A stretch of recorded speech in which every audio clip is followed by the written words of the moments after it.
Hello students, welcome to Shiny Max 10ஆம் வகுப்பு. எடுத்துக்காட்டு 4.1 பார்க்கலாம்.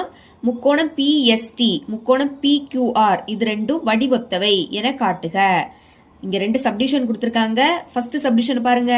ஒரு முக்கோணம் பெருசா இருக்கு, அதுக்குள்ள இன்னொரு சிறிய முக்கோணம் இருக்கு. இந்த ரெண்டுமே வடிவொத்தவை அப்படின்னு நம்ம நிரூபிக்கணும். ஓகேங்களா? ஃபர்ஸ்ட் சப்டிவிஷன் சால்வ் பண்ணலாம். இந்த படத்தை இங்க எடுத்து வரைஞ்சிருக்கேன். படம் வரைஞ்சுக்கிட்டேன். இப்போ முக்கோணத்தோட நேம் எழுதிக்கலாம். படத்திலிருந்து சிறிய முக்கோணத்தோட நேம முதல்ல எழுதிக்கலாம். முக்கோணம் பிஎஸ்டி, இதுதான் சிறிய முக்கோணம். எழுதிருங்க பிஎஸ்டி. மற்றும் இனி பெரிய முக்கோணத்தோட நேம் எழுதிக்கலாம். பிக்யூஆர். பிக்யூஆரில் இந்த முக்கோணத்தோட நேம ஒரே வரிசையில தான் எழுதிக்கணும். ஃபர்ஸ்ட் ஒன்ன பிஎஸ்டி இப்படி எழுதுனா அடுத்த முக்கோணத்தையும் பிக்யூஆர் இந்த மாதிரி தான் எழுதிக்கணும். இல்லாட்டா பிடிஎஸ் அப்படி எழுதுனீங்கன்னா அடுத்த முக்கோணத்தையும் பிஆர்கியூ ஒரே வரிசையில தான் எழுதிக்கணும். ஞாபகம் வச்சுக்கோங்க. இப்ப இது ரெண்டுமே வடிவொத்தவை அப்படின்னு நம்ம நிரூபிக்கணும்னா இரண்டு கோணங்கள் சமமா வரணும். இல்லாட்டா ஒத்த பக்கங்களோட விகிதம் சமமா இருக்கணும். பாருங்க, கோணம் பி. இந்த கோணம் பி சிறிய முக்கோணத்திலே இருக்கு, பெரிய முக்கோணத்திலே இருக்கு. அப்போ ஒரு கோணம் சமமாயிடுச்சு. வேணா இங்க வரைஞ்சு காமிக்கிறேன். ஃபர்ஸ்ட் சிறிய முக்கோணத்தை வரைஞ்சிக்கலாம். இதோட நேம் பிஎஸ்டி எழுதிருங்க. பிஎஸ்டி. அடுத்து பெரிய முக்கோணம், இதோட நேம் பிக்யூஆர். பிக்யூஆர். பாருங்க, இங்கே பி கோணம் இருக்கு, இங்கே பி கோணம் இருக்கு. அப்போ ஒரு கோணம் சமமாயிடுச்சா? எழுதிக்கலாம். கோணம் பி என்பது பொதுக்கோணம்.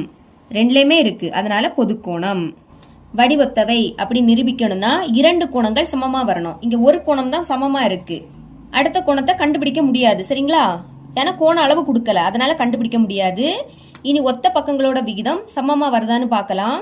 பாருங்க, சிறிய முக்கோணத்துல ஃபர்ஸ்ட் ரெண்டு பிஎஸ் பைக்கு கீழே, பெரிய முக்கோணத்திலயும் ஃபர்ஸ்ட் ரெண்டை தான் எடுத்துக்கணும். சரிங்களா? இங்க ஃபர்ஸ்ட் ரெண்டை எடுத்துக்கிட்டா பைக்கு கீழே அடுத்த முக்கோணத்திலயும் ஃபர்ஸ்ட் ரெண்டை தான் எடுத்துக்கணும். இப்ப மதிப்பை பிரதியிடலாமா? பிஎஸ். பிஎஸ் இதோட மதிப்பு 2 எழுதிருங்க. பை பிக்யூ. பில இருந்து கியூ. பாருங்க, பிஎஸ் அதோட மதிப்பு 2, எஸ்ல இருந்து கியூ 1. நமக்கு மொத்தமும் வேணும்னா அதை கூட்டணும். 2 1 கூட்டினா என்ன கிடைக்கும்? 3 எழுதிடலாம். இதுக்கு மேல இதை சுருக்க முடியாது. இனி முதல் ஃபர்ஸ்ட் 2 எடுத்துக்கிட்டோம். அடுத்து லாஸ்ட் 2 எஸ்டி. அதோட மதிப்பு இங்க கொடுக்கல, எஸ்டி. அப்ப அதை எடுக்க கூடாது. இனி ஃபர்ஸ்டும் லாஸ்டும் பிடி இதோட மதிப்பு கொடுத்துருக்காங்க. அப்ப எழுதிக்கலாம் பிடி. பைக்கு கீழே இங்கே ஃபர்ஸ்ட் லாஸ்ட் தான் எடுத்துக்கணும். பிஆர். பிஆர் மதிப்பு பிரதியிடுங்க. பிடி.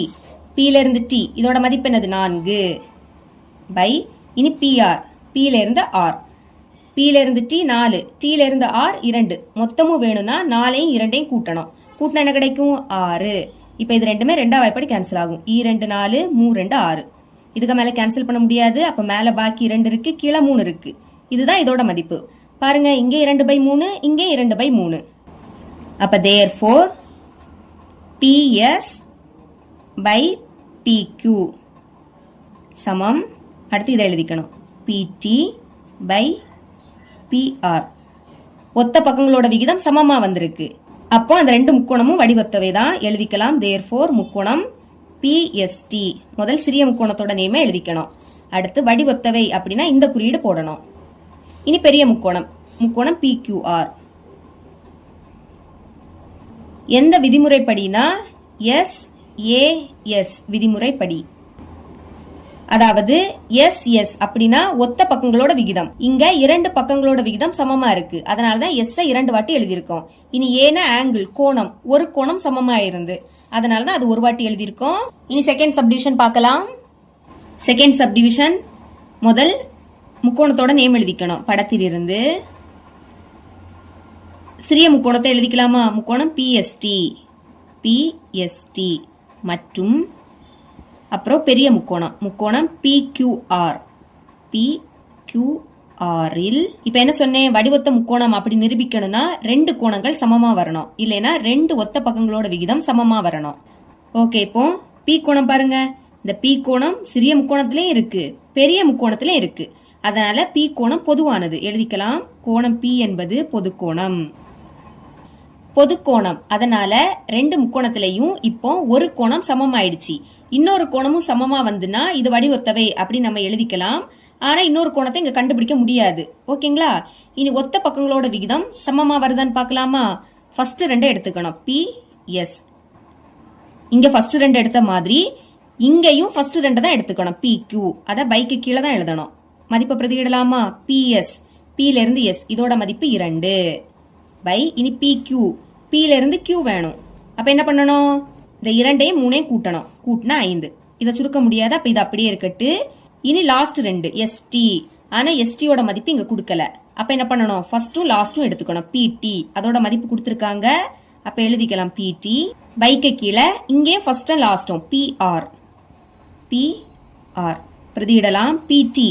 பில இருந்து டி 2 பை இனி பிஆர். பில இருந்து ஆர். அப்ப 2ஐயும் 3ஐயும் கூட்டணும். கூட்டினா 5. பாருங்க ரெண்டுமே சமமா வந்திருக்கு. இங்கே 2/5, இங்கே 2/5.